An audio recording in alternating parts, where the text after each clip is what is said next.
salaamullaahi calaykum waraxmatullaahi wabarakaatu aad baan idiin salaamayaa saaxiibayaal kusoo dhawaada warka channelka xogta dalka qodobada aan idiin soo gudbinayo waxaa ka mid noqonaya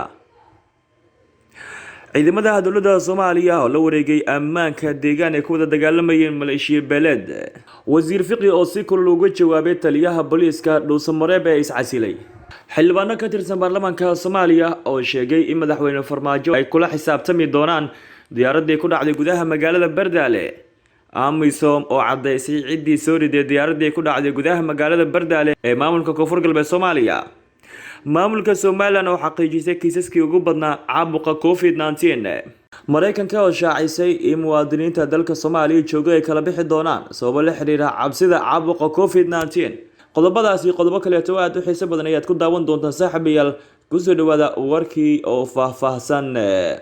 ooyahay saaxiibayaal haddii aynu ku bilaabno deegaanka qalanqale ee ku yaala duleedka magaalada Dhuusamareeb ayaa waxa uu maalmo ka hor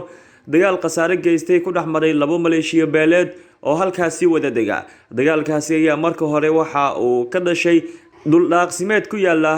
gudaha deegaanka lagu magacaabo qalanqale ee ka tirsan maamulka Galmudug waxaana maleeshiyaadkaasi halkaasi ugu dhintay 6 ruux halka in ka badan 10 qof ay markaasi dhaawac culus soo gaaray ciidamo ka tirsan kuwa maamulka Galmudug waliba kuwa nabad sugidda qaybta 12aad ayaa kala dhaxgalay maleeshiyaadkii ku dagaalamay deegaanka qalanqale ee gobolka Galgaduud ka tirsan taliyaha nabad sugidda Mahdi Cumar Muumin taliyaha howlgelinta militariga qaybta 12aad Ali Cagaweyne waliba saraakiil ka tirsan maamulka Galmudug ayaa waxa ay gaareen deegaanka markaasi lagu wada dagaalamay dhinaca kale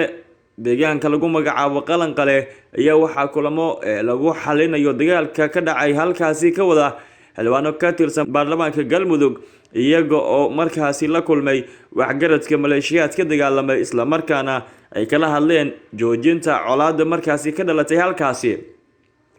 iyadoona iminkanba ciidamo ay la wareegeen deegaanka ay ku wada dagaalameen labo maleeshiyo beeleed ee wada degaa qaybo ka mid ah maamulka Galmudug waayahay saaxiibayaal markaana haddii aynu eegno wasiirka ammaanka maamulka Galmudug waxa uu weerar culus ku qaaday taliyaha booliiska Dhuusamareeb ee markaasi iscasilay wasiirka ammaanka gudaha ee maamulka Galmudug Axmed Macalin Fiqi sidoo kale ahna xildhibaan ka tirsan baarlamaanka Soomaaliya ayaa ka hadlay iscasilaadii taliyaha booliiska ee magaalada Dhuusamareeb ninka lagu magacaabo Burhaan Axmed oo markaasi iscasilay wasiir Fiqi ayaa sheegay in maamulka Galmudug ka soo gudubtay waqtiga kooxeysiga waxaana taliyaha ku eedeeyay inuu wali uu ka dhan yahay fikirka loo yaqaano kooxdii Ahlus Sunna xildhibaan Fiqi ayaa sheegay inuu taliyaha sargaalka aan markaasi aqoonsaneen maamulka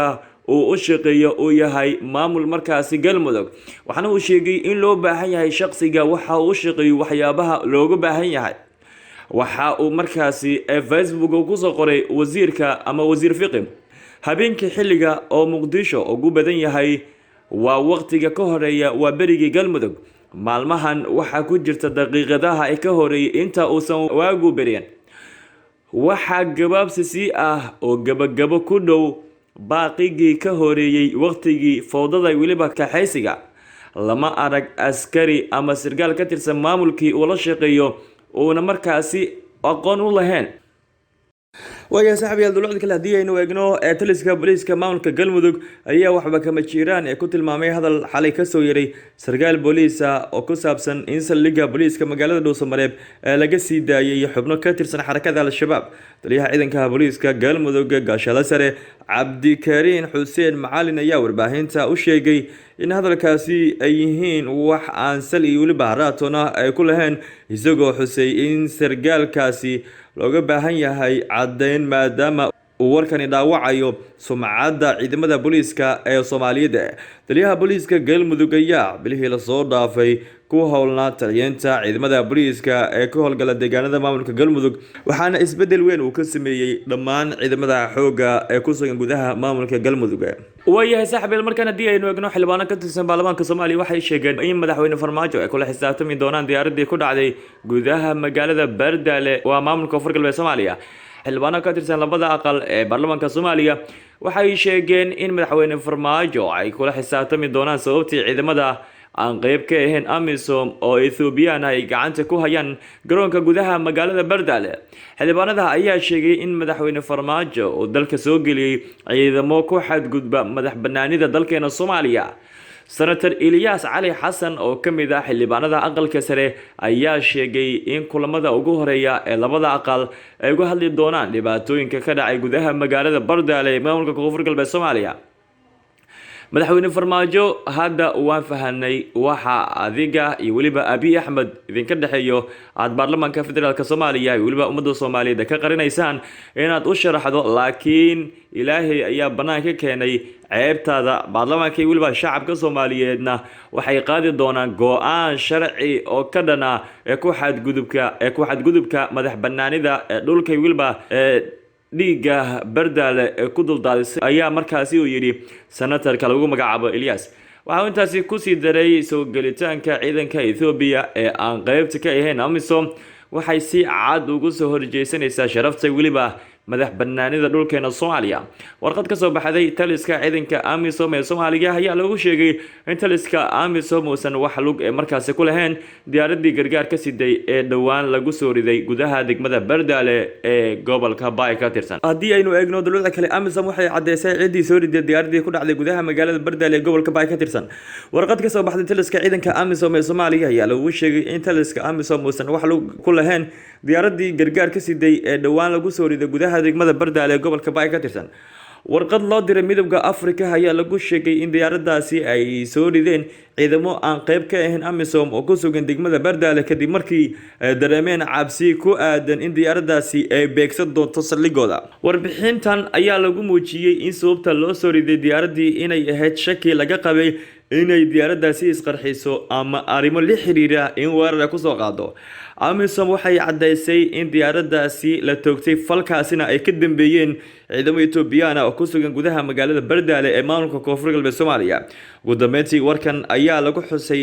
in haddii aan la toogan lahayn diyaaradda soo dhici lahayd garoonka diyaaradaha magaalada Bardaale ayaa waxa ku sugan ciidamo Ethiopian oo aan qayb ka ahayn taliska AMISOM, iyadoona ugu dambeyntiina AMISOM ay sheegtay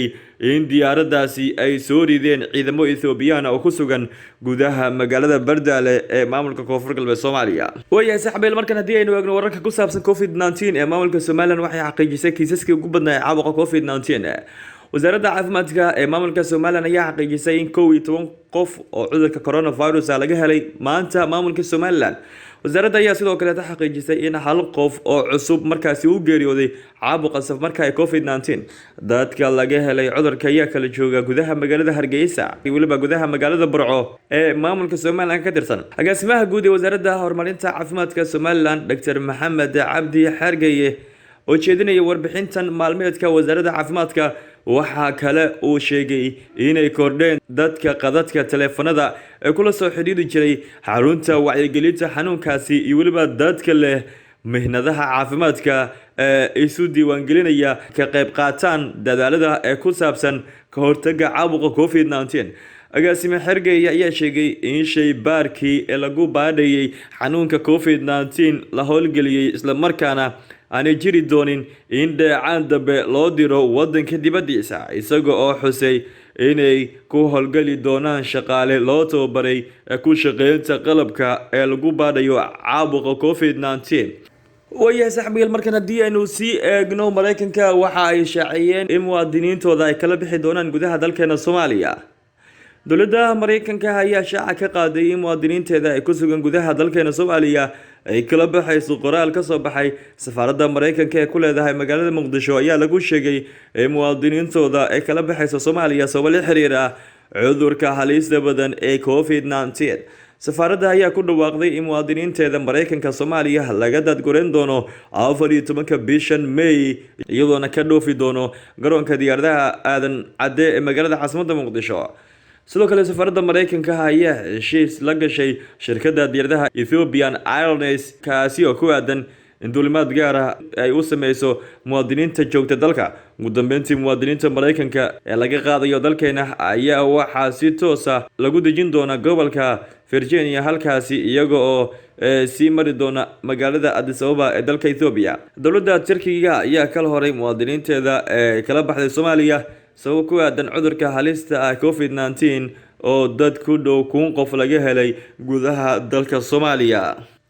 gudaha saaxiibayaal warkaad kala socoteen channelka xogta dalka waanageynta anigoo Cabdirashiid Ibraahim Cali ee idin socodsiinaya saaxiibayaal warkan warkiisa xigaan oo la kulantay